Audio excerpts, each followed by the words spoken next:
6 mitos relacionados à alimentação e à dieta.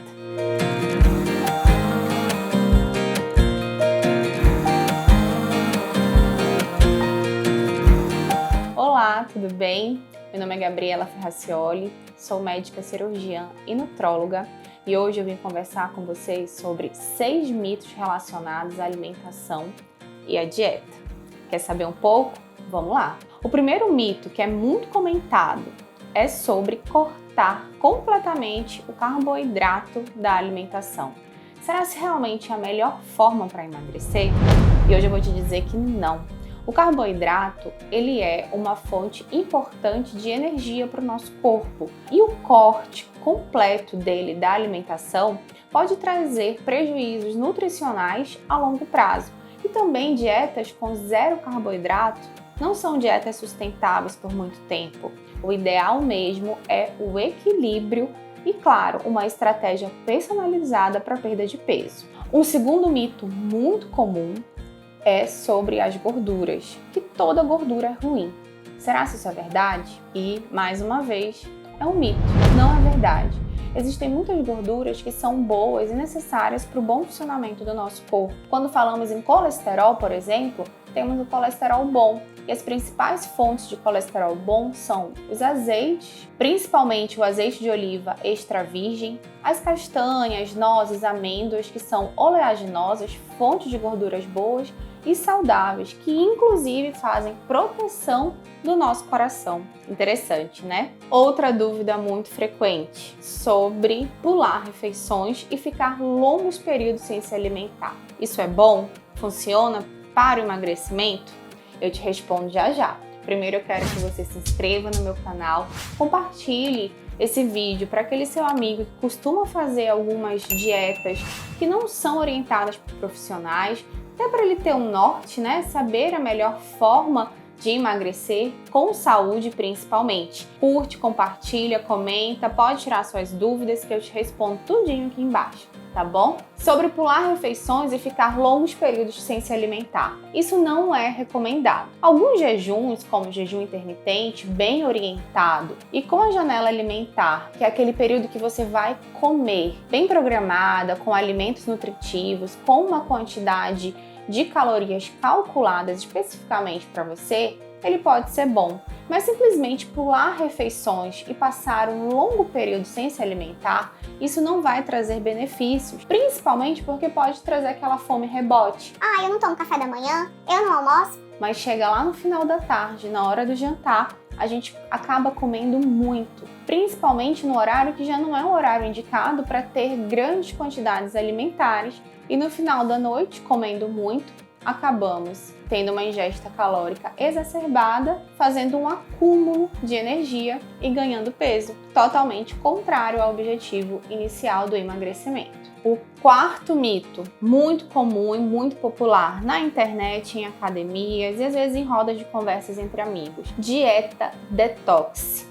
Realmente isso existe? Vamos primeiro entender um pouquinho sobre o que seria um detox. Desintoxicar o corpo já é função de alguns órgãos nossos, como o rim, como o fígado. Então, o ideal realmente é que a dieta seja equilibrada, seja uma dieta programada, não necessariamente com uma finalidade específica, como desintoxicação. Até porque dietas muito específicas podem levar a um consumo exagerado de um alimento ou de algum grupo alimentar em grande quantidade. E aí, da mesma forma, a gente teria um efeito contrário ao esperado. Por exemplo, uma dieta que seja rica em proteínas sobrecarrega o nosso rim. Uma dieta que seja muito rica em carboidratos leva a um acúmulo de energia. Então, a gente tem que entender que dieta com o nome detox, isso funciona?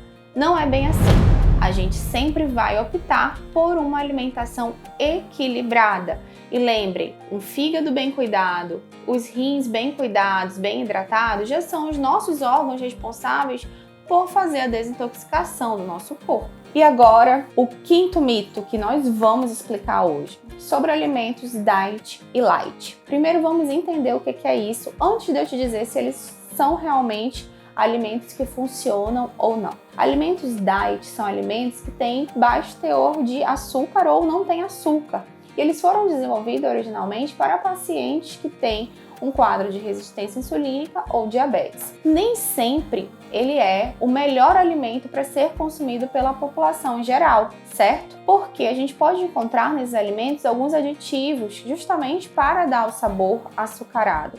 Então, o que é importante? É sempre ler os rótulos, saber o que você está consumindo, entender um pouquinho e, em caso de dúvida, procurar um profissional. Da mesma forma, com os alimentos que são considerados alimentos light, né? Esses alimentos eles vão ter uma redução calórica, mas também pode ser a custa de alguns aditivos que podem ser nocivos ao nosso corpo. Então, nem sempre que a gente encontra um alimento diet light é a melhor opção para o consumo. O ideal é sempre ler os rótulos e, em caso de dúvida, procurar uma ajuda profissional. Vamos passar para o último mito? E eu vou te lembrar uma coisa. Esse vídeo ele vai ser dividido em 2 etapas.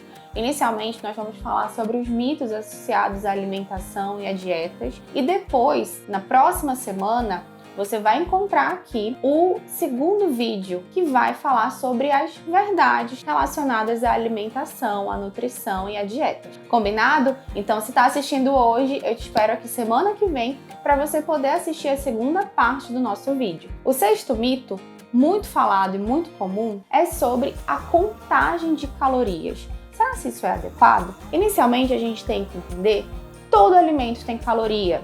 Contar calorias pode tornar a dieta cansativa, maçante e até mesmo a gente pode acabar não observando a qualidade de um alimento.